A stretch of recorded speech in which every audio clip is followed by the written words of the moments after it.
बहुत समय पहले उत्तानपाद नाम के एक राजा थे।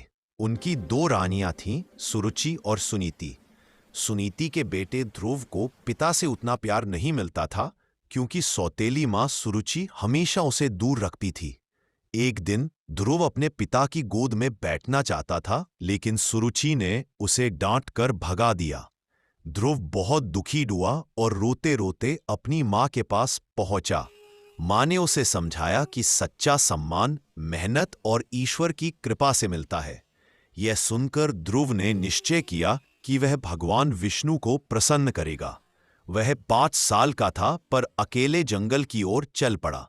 रास्ता कठिन था, जंगली जानवर थे, ठंडी हवा थी, लेकिन ध्रुव का मन दृढ़ था। जंगल में ऋषि नारद मिले। नारद ने ध्रुव की बात सुनी और उससे कहा कि सच्ची भक्ति में साहस और धैर्य चाहिए। उन्होंने ध्रुव को मंत्र दिया और ध्यान करने का तरीका बताया। ध्रुव ने कठोर तपस्या शुरू की। पहले केवल फल खाए, फिर केवल पत्ते और अंत केवल सांसों पर ध्यान करके भगवान का नाम जपता रहा। उसकी तपस्या से पूरा ब्रह्मांड कांपने लगा। देवता घबरा गए और भगवान विष्णु से प्रार्थना की कि ध्रुव पर दया करें।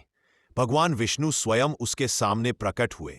ध्रुव भगवान को देखकर भाव विभोर हो गया।